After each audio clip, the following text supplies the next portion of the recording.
എങ്കിൽ സീനിയറായി ഞാൻ പറയുന്നു, ശിവപ്രസാദും ശങ്കരനാരായണനും നന്ദന പറഞ്ഞ അത്രയും ദിവസത്തേക്ക് അവധിയെടുത്ത് മാറി നിൽക്കണം. ഇക്കാര്യത്തിൽ മാത്രമല്ല, ഇനിയുള്ള എല്ലാ പ്രധാനപ്പെട്ട വിഷയങ്ങളിലും നന്ദനയും കൂടി ചേർന്നായിരിക്കും തീരുമാനങ്ങൾ എടുക്കുക. വേണമെങ്കിൽ നിങ്ങൾക്ക് നിയമ നടപടിയെക്കുറിച്ച് ആലോചിക്കാം. സാമ്പത്തിക ക്രമക്കേട് ഉൾപ്പെടെയുള്ള തിരിമറികളിൽ നിയമത്തിന്റെ വഴിയെ പോകാൻ എനിക്കും ആലോചിക്കേണ്ടി വരുമെന്നേ ഉള്ളൂ. 10 ദിവസത്തെ അവധിയാണോ അതോ എന്നത്തേക്കുമുള്ള അവധിയാണോ വേണ്ടതെന്ന് ആലോചിച്ച് പറഞ്ഞോളൂ. എന്താ അഭിപ്രായം? 5-10 ദിവസത്തെ ലീവൊക്കെ ഒരു പ്രശ്നമാണോ? എന്താ ശിവപ്രസാദ്? അതെ അതെ അതെ അമ്മേ.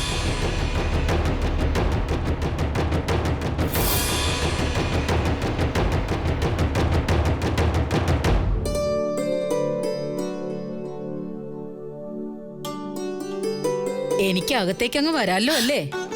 അമ്മയോ? ഇതെന്താ ഒരു സർപ്രൈസ് വിസിറ്റ്? വരണോന്ന് തോന്നി വന്നു. ഇങ്ങോട്ട് ഇരിക്കമ്മേ. വേണ്ട, മോൾ അവിടെ ഇരുന്നാ മതി. ഞാൻ ഇവിടെ ഇരുന്നോളാം. മോളിരിക്കേ. ചെല്ലേ ഇരിക്കേ.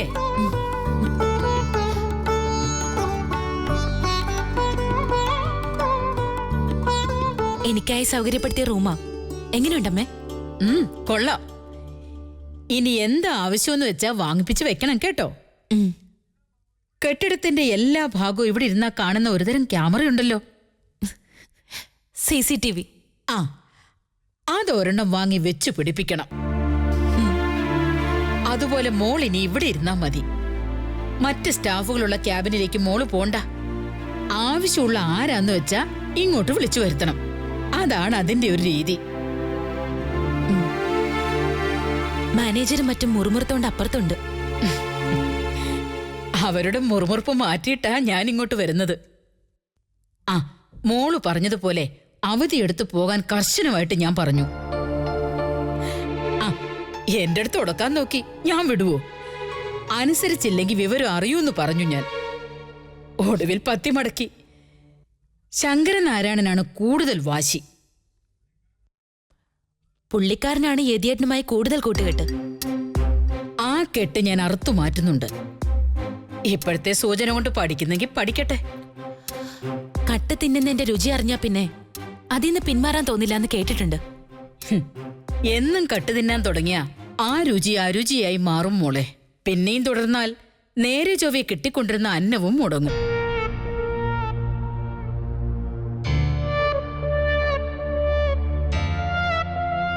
അമ്മ ഈ കാണിച്ചത് ഭയങ്കര മടയത്തരാട്ടോ.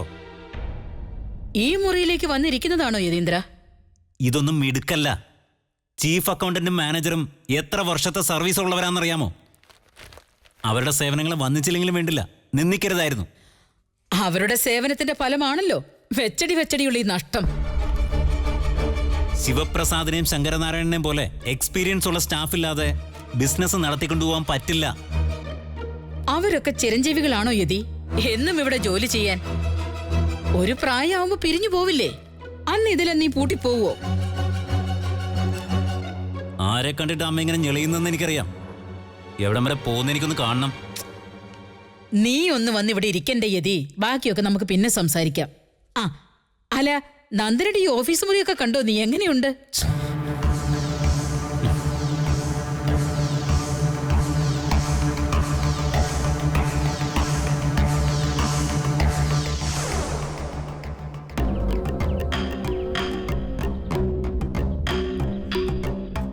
ഒരു കാര്യം ചേട്ടൻ നിന്റെ മുഖത്ത് നോക്കി പറഞ്ഞാലേ അത് മുഖസ്തുതിയാണെന്ന് നീ തെറ്റിദ്ധരിക്കരുത്. പ്രതാപേട്ടൻ പറ. നിനക്കേ ചുണയില്ല. ചുണയുണ്ടായിരുന്നെങ്കിലേ നിന്നേക്ക പ്രായം കുറഞ്ഞ ഏട്ടത്തിയമ്മേനെ കൊണ്ടേ നീ മൂക്കുകൊണ്ട് WXYZ എഴുതിക്കുമായിരുന്നു. ഞാൻ എന്ത് ചെയ്തിട്ട് ഒരു ഫലവും ഇല്ല പ്രതാപേട്ട. അമ്മ നന്ദനയ്ക്ക് ഫുൾ സപ്പോർട്ടാ. നിനക്കൊല്ലിയ ഒരു ഭാര്യ സുന്ദരിയല്ലേ? നാക്കിന് നീളല്ലേ? ഫുള്ളായിട്ട് വേണ്ട, ഒരു പൈന്റ് ആയിട്ടെങ്കിലും അമ്മായിയുടെ സപ്പോർട്ട് നേടിയെടുക്കാൻ കാർത്തികയ്ക്ക് കഴിയുന്നില്ലല്ലോ. മുഖസ്തുതി പറയല്ല, അവൾക്കും ചുണ പോരാ. ഞാനൊരു വഴി കാണുന്നുണ്ട്. എവിടെ എവിടെ? പ്രതാപേട്ടന് ഉദയേട്ടനടുത്ത് നല്ല ഹോൾഡല്ലേ, അത് വെച്ച് എന്തെങ്കിലും ഒന്ന് ആസൂത്രണം ചെയ്യണം.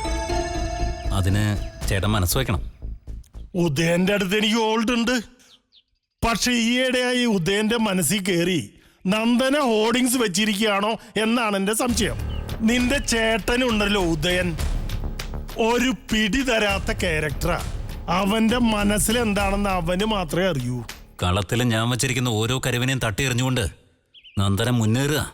ഇങ്ങനെ പോയാ വലിയ താമസമില്ലാതെ രാജാവിന് അടിയറവ് പറയേണ്ടി വരും. അത് ഞാൻ സഹിക്കില്ല. അതിനു മുമ്പ് ഞാൻ അവളെ കൊല്ലും. അല്ലെങ്കിൽ ടെക്സ്റ്റൈൽസിന് ടൂറിസ്റ്റ് ഹോമിന് തീയിടിഞ്ഞ. തീയിടാൻ ആർക്കും പറ്റോട ചക്ക. തീയിടാതിരിക്കാനാണ് മിടുക്ക് വേണ്ടത്. അത് നീ മനസ്സിലാക്ക്. ഇന്നലെ വരെ ഞാൻ അടക്കി ഭരിച്ചിരുന്ന എന്റെ ഓഫീസില് ഇന്ന് മറ്റൊരു ക്യാബിനിൽ നന്ദന ഇരിക്കുന്നു. എല്ലാവരെയും വിരട്ടുന്നു, ഉത്തരവുകൾ നടപ്പാക്കുന്നു. ഞാൻ എങ്ങനെ സഹിക്കുന്നു പറ? സത്യമായിട്ടും എന്റെ കൈകൊണ്ടായിരിക്കും അവളുടെ അന്ത്യം. എന്നിട്ട് നീ ജയിലിൽ പോവോ അതോ നാട് വിടുവോ? ഇതിലും ഭേദം അതാ. അല്ല, നന്ദനയുടെ ജീവിതം എരിയണം. അതിനെന്താ ഞാൻ ചെയ്യേണ്ടതെന്നൊന്ന് പറഞ്ഞതാ. തിരിച്ചുവിടണം. നന്ദനയുടെ ശ്രദ്ധ ബിസിനസ്സിൽ നിന്നും തിരിച്ചുവിടണം. ടെൻഷൻ കേറിയിട്ട് അവൾക്ക് ഇരിക്കപ്രതി ഉണ്ടാവരുത്. ഉറക്കം നഷ്ടപ്പെടണം. ഓഫീസിലോട്ട് വരാൻ പോലും തോന്നരുത്. ചുരുക്കത്തിൽ നന്ദന ഒരു വഴിക്കാവണം. പക്ഷെ എങ്ങനെ? അതിനാണ് അപവാദം എന്നൊരു സാധനം ലോകത്ത് കണ്ടുപിടിച്ചിരിക്കുന്നത്. നന്ദനയ്ക്കെതിരെ അപവാദമുണ്ടാകണം. നാറുന്ന കഥകൾ കേട്ടവർ നീറണം. അല്ലെങ്കിൽ അതേ മരുന്ന് ഉദയനിൽ പ്രയോഗിക്കണം. അവനെക്കുറിച്ചുള്ള അപവാദ കഥകൾ കേട്ട് നന്ദന നാണം കെടണം. രണ്ടായാലും അവൾ പിന്നെ വീട്ടിൽ നിന്ന് പുറത്തിറങ്ങില്ല. അഥവാ പിന്നെ ഇറങ്ങിയാലും കേട്ട ഗോസിപ്പുകളുടെ റൂട്ട് അന്വേഷിച്ചലയും. ആ ഗ്യാപ്പിൽ നീ നിന്റെ സ്ഥാനം തിരിച്ചു പിടിക്കും. എന്താ? എങ്ങനെയുണ്ട്? പക്ഷേ ഈ പ്ലാൻ എങ്ങനെ വർക്കൗട്ട് ആവും? ഞാൻ പറഞ്ഞുതരാം. വാലിന് തീ പിടിച്ച് നന്ദന ഓടുന്നത് കണ്ടാ പോരെ നിനക്ക്? ആ കാര്യം ഞാൻ ഏറ്റു. മറ്റേ കാര്യം വിട്ടുപോകരുതെന്നേ ഉള്ളൂ. 50-50. നിനക്കുണ്ടാകുന്ന നേട്ടത്തിന്റെ പകുതി എനിക്ക് തരുന്ന കാര്യം. അത് ഞാൻ വാക്ക് തന്നതല്ലേ? ആ വാക്കാണ് ഏട്ടന്റെ ഊർജം. നന്ദനയുടെ കാര്യത്തിൽ ഒരു തീരുമാനമായെന്ന് വെച്ചോ.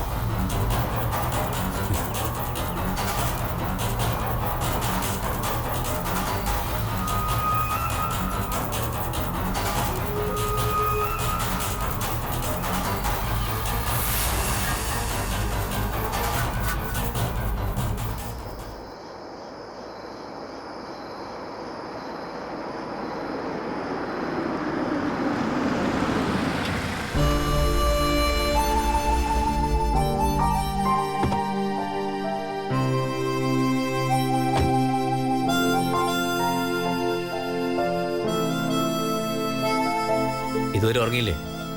ഇതെന്താ ചോദ്യ? ഉറങ്ങിയെങ്കിൽ ഞാൻ എവിടെ ഇങ്ങനെ നിൽക്കൂ? പതിവില്ലാതെ കാത്തു നിൽക്കുന്നോണ്ട് ചോദിച്ചതാ. പൂമുഖവാതിൽക്കലെ പൂന്തിങ്ങളൊന്നും ആയില്ലെങ്കിലും ജോലി കഴിഞ്ഞ് വൈകി വരുന്ന ഭർത്താവിനെ കാത്തു നിൽക്കുന്ന ഒരു ഭാര്യയാവാൻ എനിക്ക് അനുവാദമില്ലേ? ജോലിക്കല്ല, നാടകത്തിന് റിഹേഴ്സലിനാണ് ഞാൻ പോകുന്നത്. അപ്പോ അതൊരു ജോലിയല്ലെന്ന് സമ്മതിച്ചല്ലോ. അങ്ങനെ കാണുന്നവരുണ്ടാവാം. എന്നെ സംബന്ധിച്ചിടത്തോളം നാടക പ്രവർത്തനം ജോലിയല്ല, മറിച്ച് ഒരുതരം സമർപ്പണ.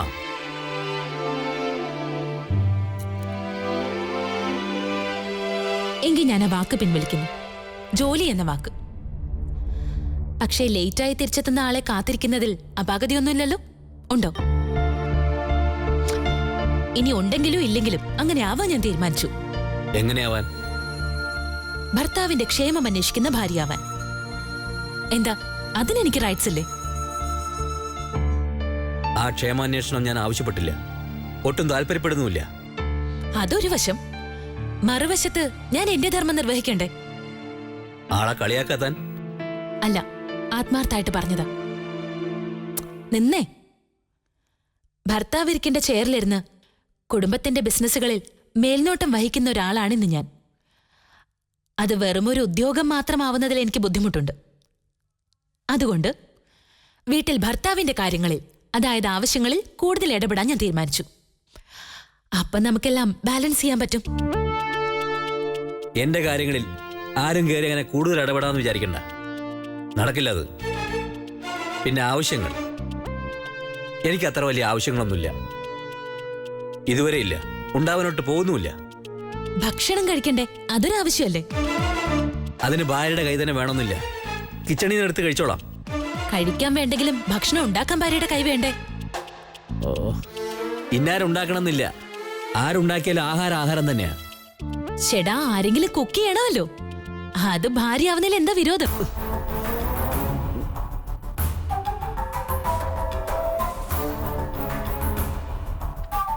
ഒന്ന് നിന്നേ.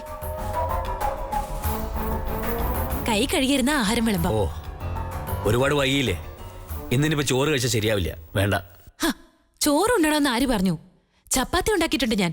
തണുക്കാതെ കാസറോളാക്കി വെച്ചിട്ടുണ്ട്. വെജിറ്റബിൾ കുറുമയുണ്ട്. ഓ, അതൊക്കെ തണുത്ത് കാണും.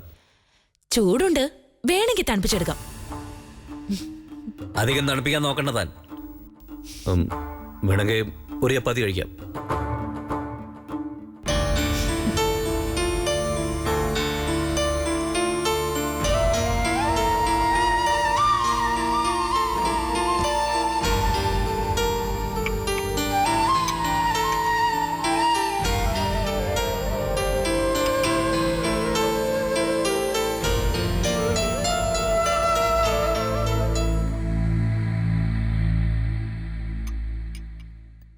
ഒന്ന് മതിയെന്ന് പറഞ്ഞതല്ലേ? ആവശ്യത്തിന് കഴിച്ചാൽ മതി, ബാക്കി അവിടെ ഇരുന്നോട്ടെ. ഫുഡ് വേസ്റ്റ് ആക്കുന്ന എനിക്ക് ഇഷ്ടമല്ല. വേസ്റ്റ് ആവില്ല, ബാക്കി വരുന്ന ഞാൻ കഴിച്ചോളാം. അങ്ങനെ ശിഷ്ടം വരുന്ന ആരും കഴിക്കേണ്ട കാര്യമില്ല.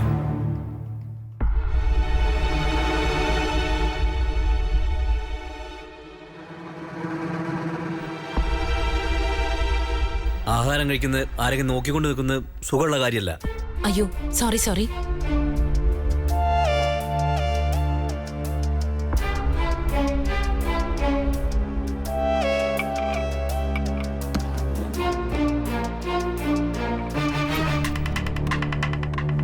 നോക്കിക്കൊണ്ട് നിന്നാലല്ലേ പ്രശ്നമുള്ളൂ.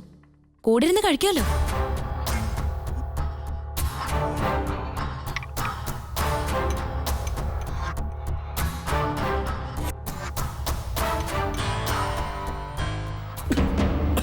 അയ്യോ,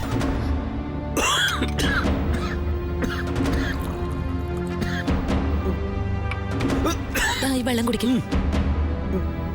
കുടിക്കോ?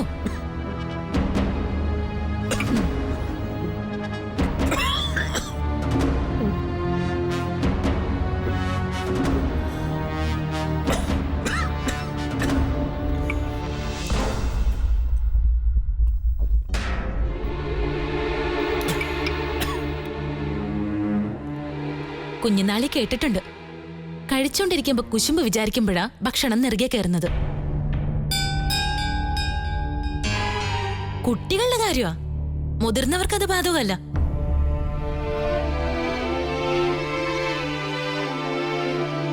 വെജിറ്റബിൾ കുറുമ എങ്ങനെയുണ്ട്? അത്ര നന്നായിട്ടില്ല. അമ്മയെല്ലാം ചേർത്ത് തന്നത്. എന്നാലും രുചിയുണ്ട്.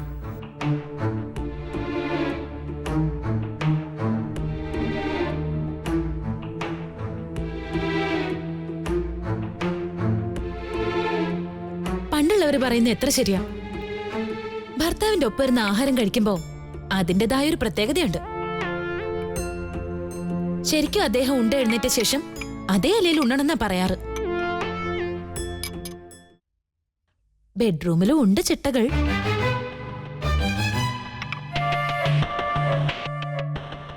ഭർത്താവ് കിടന്നതിന് ശേഷം മാത്രമേ ഭാര്യ കിടപ്പുമുറിയിൽ കയറാൻ പാടുള്ളൂ.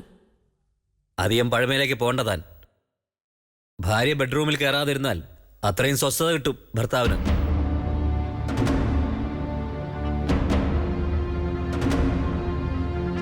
എനിക്ക് എൻ്റെതായ ശീലങ്ങളുണ്ട്. അത് തിരുത്തി കുറിക്കാൻ താൻ മെനക്കെടണ്ട. പുതിയ കീഴ്വഴക്കങ്ങൾ ഉണ്ടാക്കുകയും വേണ്ട. ഇന്നലെ വരെ എങ്ങനെയായിരുന്നോ അതുപോലെ മതി ഇന്നും എന്നും. അതിനൊരു മാറ്റം ഞാനായിട്ട് വരുത്തുകയാണെങ്കിലും ബെഡ്റൂം ആ മാറ്റത്തിന്റെ പരിധിയിൽ ഇപ്പൊ വരുന്നില്ല. പക്ഷേ ഇന്നലത്തെ നന്ദനയല്ല ഇന്ന്. ഇന്റർവെൽ കഴിഞ്ഞു. ഇനി കഥ മുറുകുകയാണ്. എന്നുവച്ചാ തുടർന്നുള്ള കഥ മുറുകുകയാണ്. അതേ ഉള്ളൂ അർത്ഥം.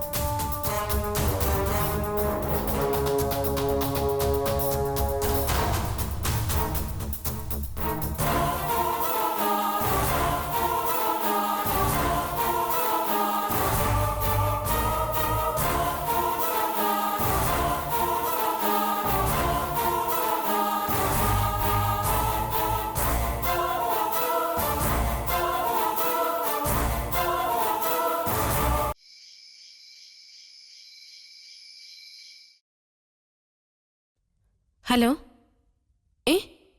ക്ലിയർ ആവുന്നില്ല. ആ ഇപ്പൊ കേക്കാം ഇതേട്ടാ. കിടന്നില്ല. ഇല്ല, എല്ലാരും കഴിച്ചു. ആ അമ്മ നേരത്തെ കഴിച്ചു. എന്താ?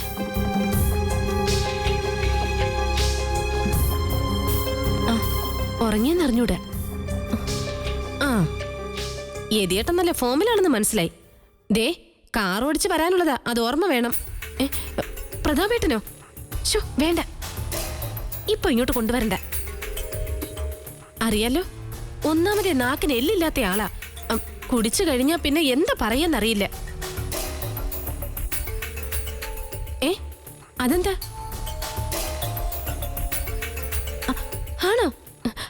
അത് കൊള്ളാലോ. ഇങ്ങ് വന്നിട്ട് പറഞ്ഞാ മതി ബാക്കി. അതൊക്കെ ഞാൻ ശരിയാക്കാം. ബാക്കിയൊക്കെ വന്നിട്ട്. ദേ ഉദയേട്ടൻ. ശരി.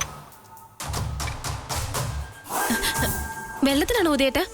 ഞാൻ എടുത്തു തരാം. ഇങ്ങത്താ.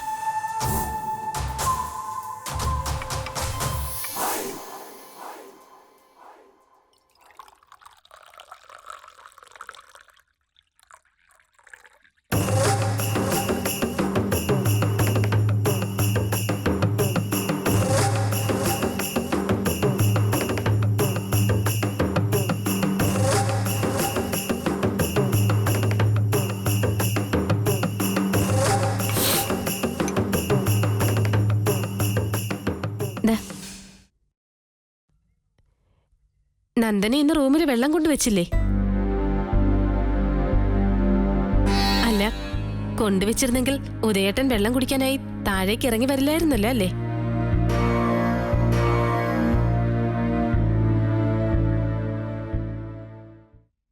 മതി. യതിയേട്ടൻ ഇതുവരെ എത്തിയില്ല. ഉച്ചയ്ക്കും ഉണ്ടതല്ല. ഇനി അത്താഴം കഴിക്കുമോ എന്തോ. അതെന്താ? ഇതെന്തൊരു സുഖമില്ലേ? ശരീരത്തിന് അസുഖമൊന്നുമില്ല, മനസ്സിന് അസുഖമില്ലാത്തത്. സന്ധ്യ തൊട്ട് ഞാൻ വിളിച്ചിട്ട് ശകലം മുമ്പാ ഫോൺ കിട്ടിയത്. ബീച്ചിലെവിടെ പോയിരിക്കാണെന്ന് തോന്നുന്നു. കടലിന്റെ ശബ്ദം കേൾക്കാം. എപ്പോഴും കടൽ തീരത്ത് പോയിരിക്കാൻ പറ്റുമോ? ഇങ്ങ് പോരാൻ പറയുമായിരുന്നു ഞാൻ.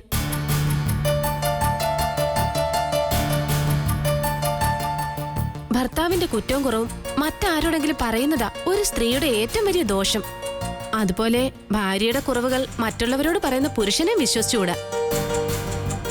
ഭാഗ്യത്തിന് എനിക്കും യതിയേട്ടനും ഇടയിൽ അങ്ങനെയുള്ള പ്രശ്നമൊന്നും ഇതുവരെ ഇല്ല. ഇനിയായാലും ഉണ്ടാവാതെ നോക്കണം. ഉദയേട്ടാ, അമ്മ ഇന്ന് ഓഫീസിൽ പോയത് ഉദയേട്ടനും അറിഞ്ഞുകൊണ്ടാണോ? ഓഫീസിലോ? ആ. അപ്പൊ അറിഞ്ഞില്ല? ഇത്രയും പ്രധാനപ്പെട്ടൊരു വിവരം അറിഞ്ഞില്ല എന്ന് വെച്ചാ അമ്മ ചിലപ്പോ മറന്നു കാണും. പക്ഷേ നന്ദനെ ഓർക്കണ്ടേ? അപ്പൊ അത്രയ്ക്കുള്ള വിലയെ നന്ദന ഉദയേട്ടന് നൽകിയിട്ടുള്ളൂ. കുറഞ്ഞ പക്ഷം മാനേജിംഗ് പാർട്ട്ണർ ആണെന്നെങ്കിലും വിചാരിക്കേണ്ടതല്ലേ? അല്ലേ ഉദയേട്ടാ? അമ്മ ഓഫീസിൽ പോയെങ്കിൽ എന്തെങ്കിലും കാരണം കാണും, അല്ലെങ്കിൽ വെറുതെ ആയിരിക്കും. രണ്ടായാലും എന്നെ സംബന്ധിച്ചതൊരു വാർത്തയല്ല. നാളെ വേണമെങ്കിൽ കാർത്തികയ്ക്കും പോവാ ഓഫീസിലേക്ക്. യതിയേട്ടൻ ഉള്ളപ്പോഴോ? ആ, അങ്ങനെ ഭർത്താവിനെ ഓവർടേക്ക് ചെയ്യുന്ന കാര്യം ആലോചിക്കാൻ പോലും പറ്റില്ല എനിക്ക്. നന്ദനയെ പോലെ അല്ലല്ലോ ഞാൻ. താല്പര്യമില്ലെങ്കിലും ഉദയേട്ടൻ ഇതൊന്ന് കേൾക്കണം. അറിഞ്ഞിരിക്കാൻ വേണ്ടിയിട്ടാണേ. സ്റ്റാഫിലെ സീനിയേഴ്സിനെ എങ്ങനെയെങ്കിലും പുകച്ച് പുറത്ത് ചാടിക്കണമെന്നാ നന്ദനയുടെ ഉദ്ദേശം. എന്നിട്ട് സ്വന്തമായിട്ടൊരു ഗ്രൂപ്പ് ഉണ്ടാക്കാനുള്ള പരിപാടിയാ. ഇതൊന്നും അറിയാതെ ശുദ്ധഗതിക്ക് കൂട്ടു നിൽക്കുക അമ്മ. ഗ്രൂപ്പ് ഉണ്ടാക്കാൻ ഇതെന്താ പൊളിറ്റിക്സ് ആണോ? ബിസിനസ്സിൽ അതിൻ്റെതായ പൊളിറ്റിക്സ് ഉണ്ട് ഉദയേട്ടാ. കുന്നത്തൂർ ടെക്സ്റ്റൈൽസിലെ വിലപിടിപ്പുള്ള തുണിത്തരങ്ങൾ കുറഞ്ഞ വിലയ്ക്ക് യഥേട്ടം മറിച്ചു വിൽക്കുന്നു. അത് എന്റെ ആങ്ങളുടെ കടയിൽ കൊണ്ടുപോയി കച്ചവടം നടത്തുന്നു എന്നൊരു ആരോപണം ഉണ്ടായിരുന്നേ. നന്ദന കണ്ടുപിടിച്ചതാ. വെറും നുണ. യഥേട്ടനെ എന്നെ കൊച്ചാക്കണം. പിന്നെ യഥേട്ടനെ ബിസിനസ്സിൽ നിന്ന് അകറ്റി നിർത്താൻ വേണം. അതാ നന്ദനയുടെ ഉള്ളിലിരിപ്പ്. എന്ത് ചെയ്താലും ഉദയേട്ടൻ അനങ്ങില്ലെന്നുള്ളൊരു ധൈര്യമുണ്ട് നന്ദനയ്ക്ക്.